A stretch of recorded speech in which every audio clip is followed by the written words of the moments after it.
Okay. I do not know who told me it was a good idea to go live out. Because where I was sitting was looking very and dingy. And mm,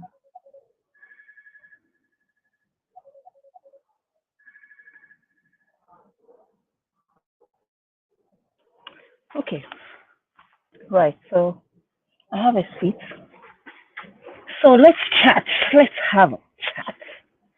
So we're talking about the story of you, how to tell your story, how to introduce yourself to the world. Now, there's many ways. I'm in my garden, by the way, which is looking like a jungle at the moment. Let me show you around. Right. Yeah, it is actually looking like a jungle. Needs some work done.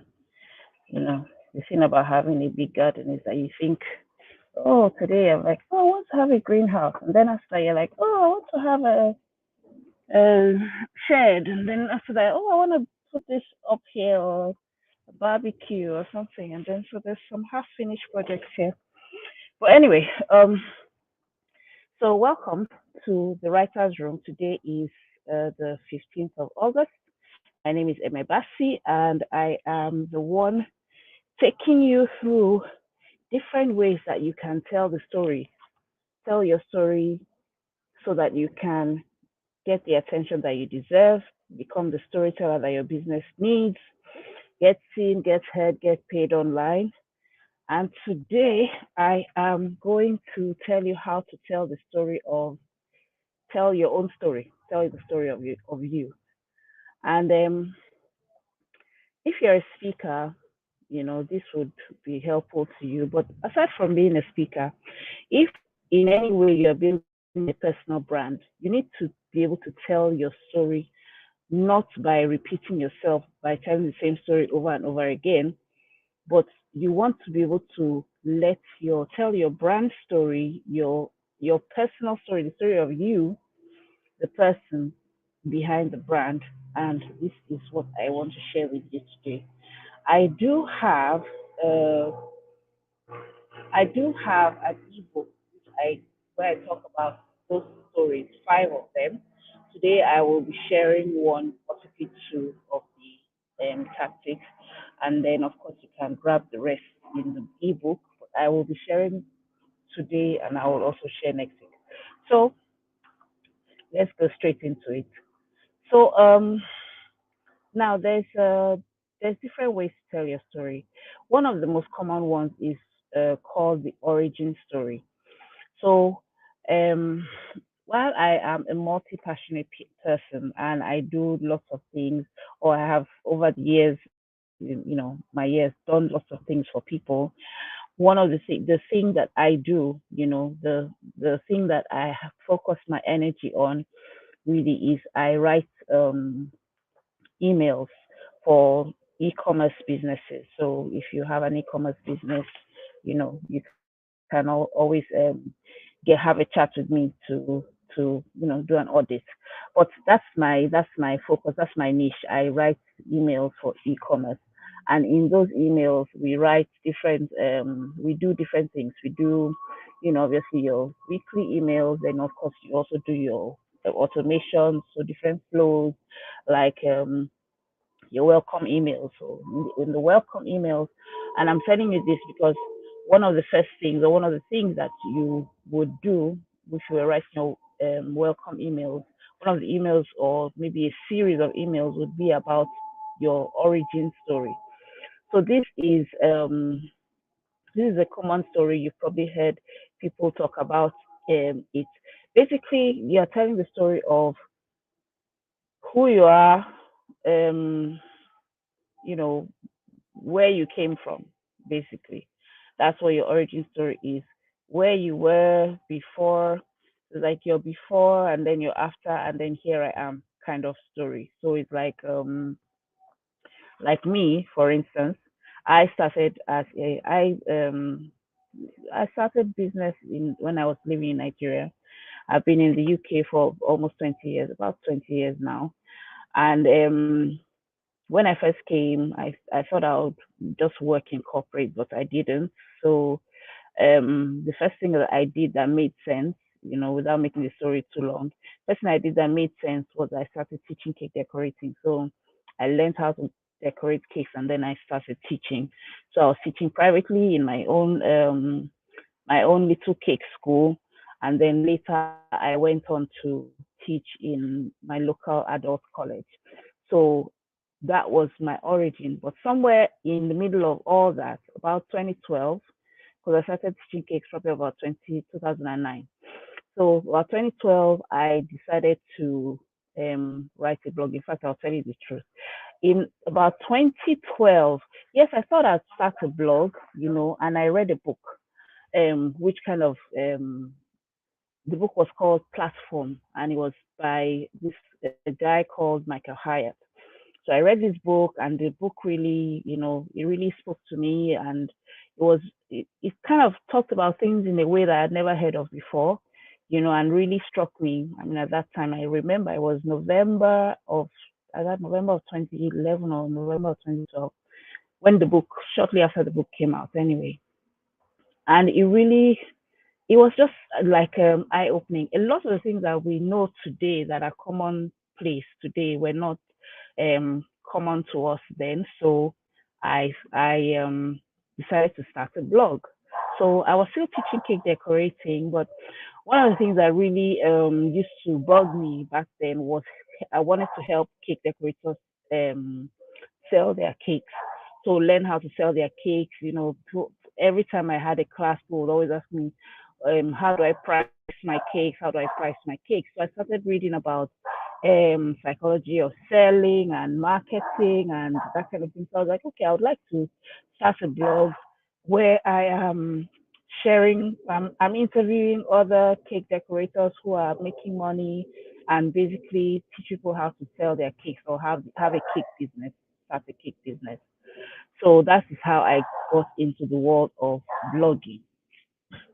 Now, if you are somebody who knows about the world of the internet is one big rabbit hole. So from learning how to, in fact, let me even tell you the funny thing. I think the first thing that happened was the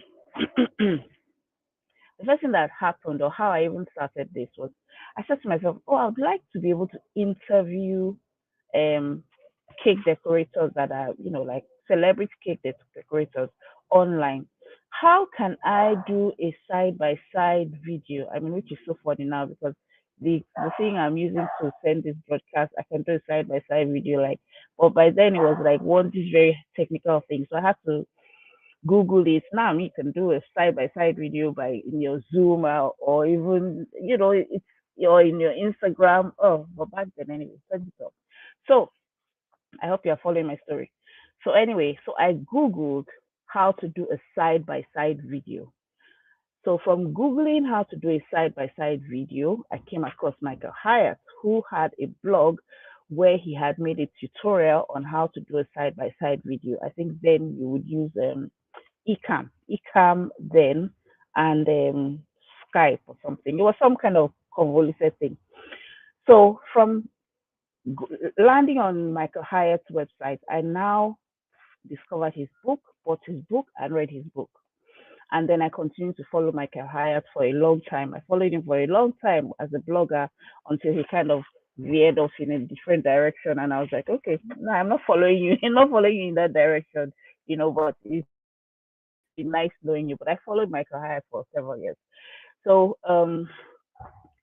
so where was I? So my origin story. So that is how I started with the blog, but not just started by I wanted to have a blog, but in the process of wanting to have a blog and then also having an interest in marketing and also wanting to teach cake decorators how to sell their cakes, you know, I found myself on the path of learning about marketing, learning about digital marketing, finding out what I'm good at because I've always been.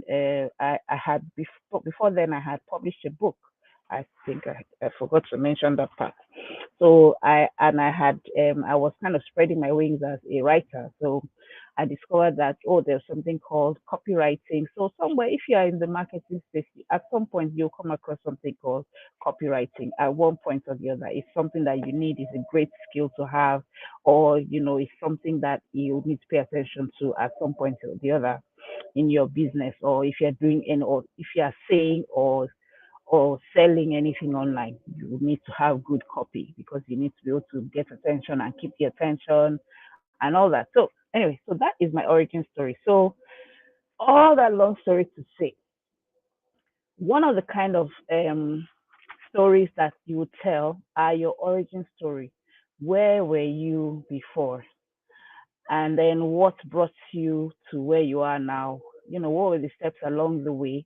And here I'm having a chat with you like I'm talking to a friend.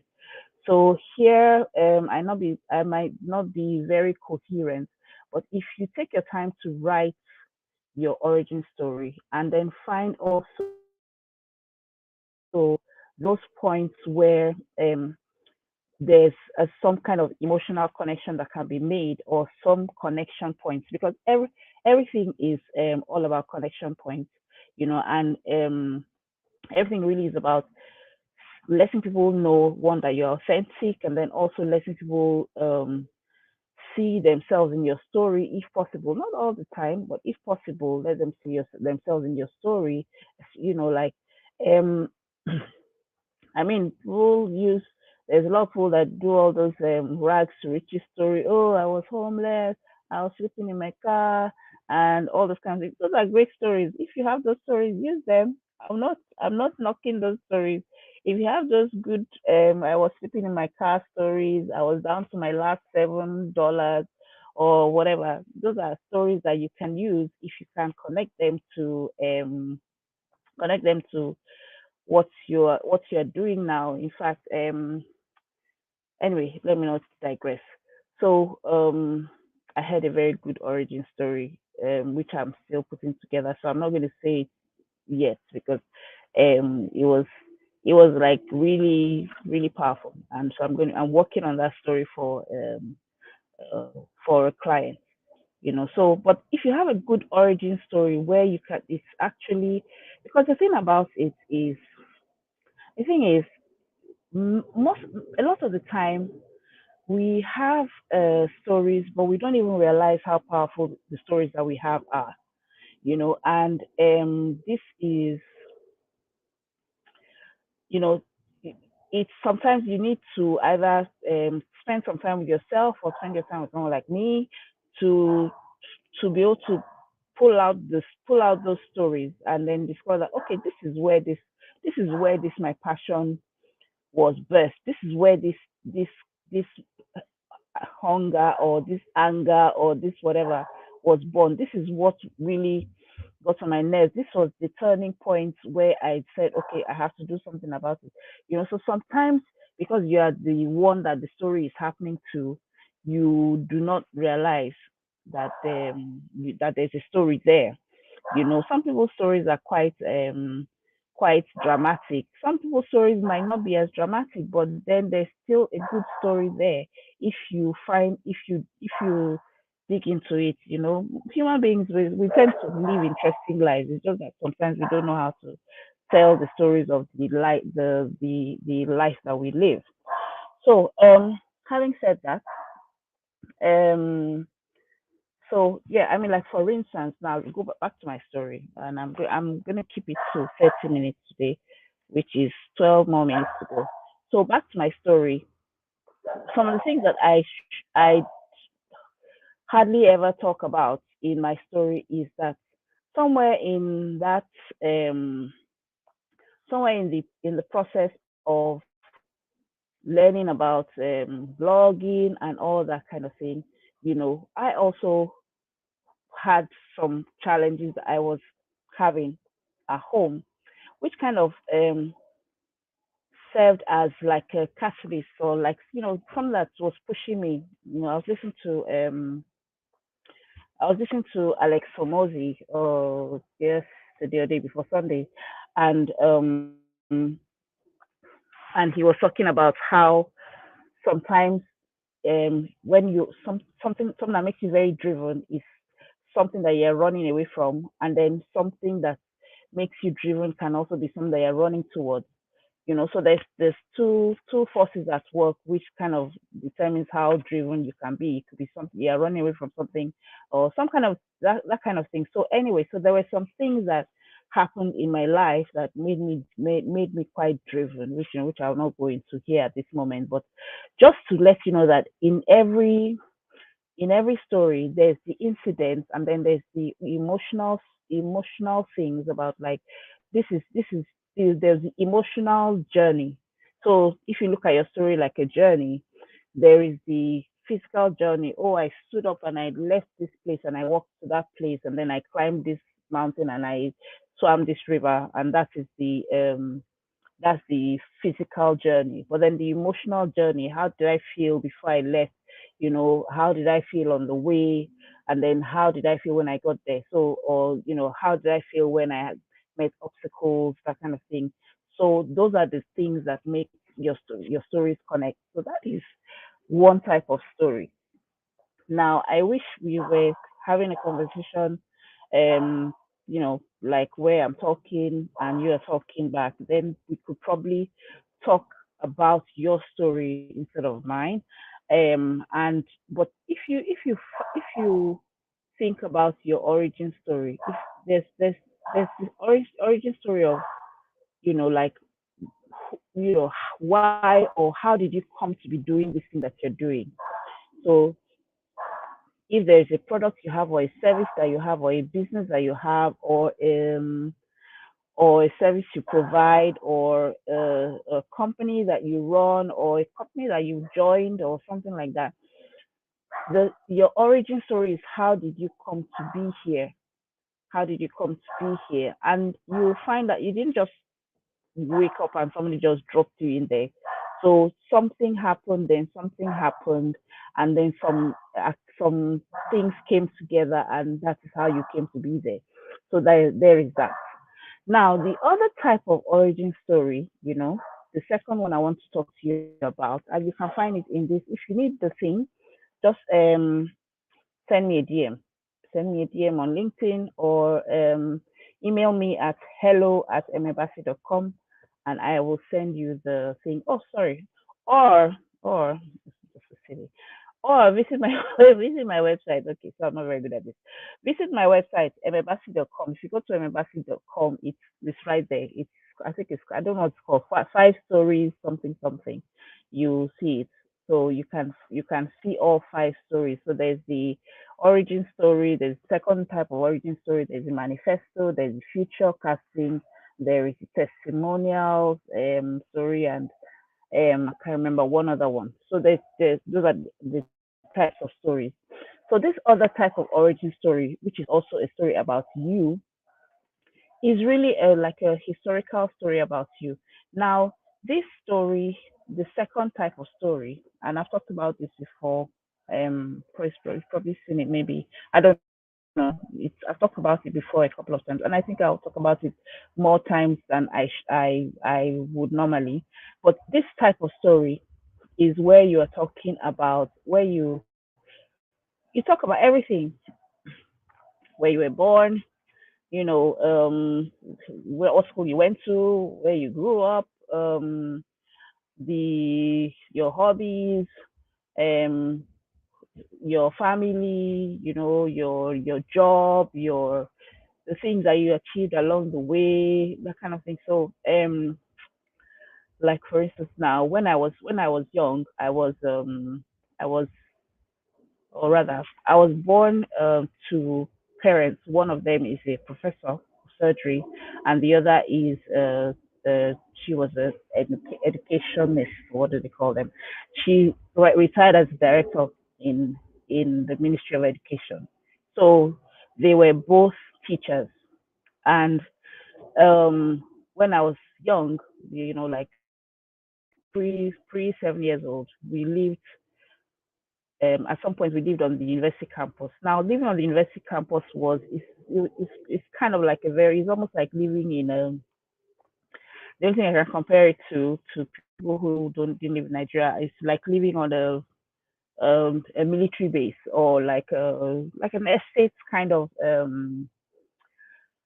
like a, I don't know, like a small community anyway. So we lived in that, on the university campus, and we went to school. I went to school, the primary school on the university campus, and then I also, so we had like friends, were friends with a lot of the lecturers, children, and all that kind of thing.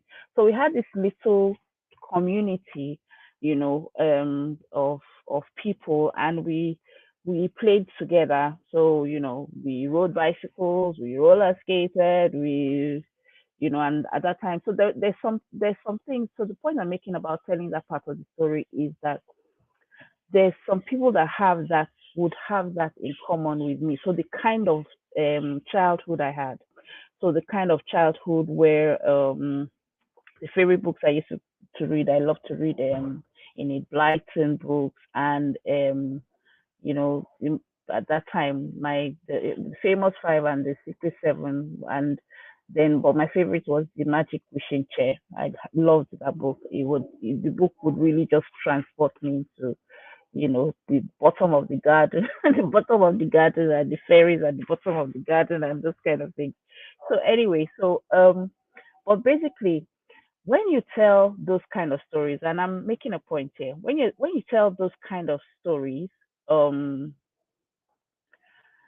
there are people who also either experience those kind of, um, those they grew up in the same setting. Like, okay, the bicycle that my sister had was called a chopper.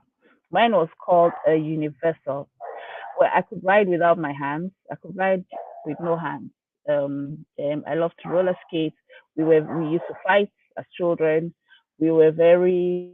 I was kind of tomboyish, but at the same time, I was a bookworm as well. So I was always reading. I always had a book, or I read everything: books, comics, magazines, anything that was in the house. I would read it. I would read it. If it's a label, I was reading all the time. I loved to read, and I had this hyper focus. Thinking back now, I had this hyper focus thing where if I'm reading a book and you're calling my name, I wouldn't even hear you. They still fight me here at home, because if I'm watching a movie or listening to something, if they talk to me, like if my husband talks to me, I don't hear him. Not that I'm doing it on purpose, but I don't hear him. So he will know. I will see his lips moving, but I just don't hear him. So once he starts talking to me, I'll have to stop what I'm doing or turn it off, or close the book. So I can't multitask in that way.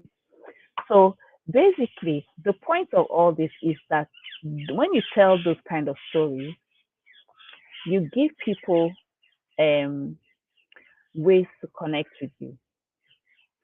So when you tell those stories, you give people ways that they can connect with you. You create threads.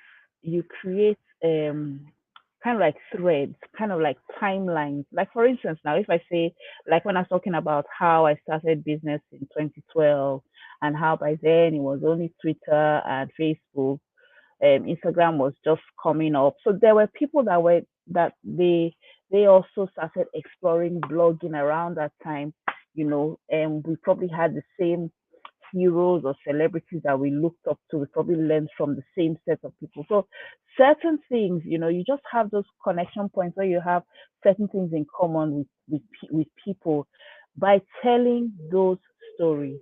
So you tell your story in you can tell your story as your origin story, like how did I get here, but then you can tell your story in a chronological way, in like this is this is my world, this is the world I was brought up in, or this is my world view, this is where I come from, this is what I've been through. This is the kind of food I eat. This is how this is the kind of family unit I lived in. These are the number of children I have.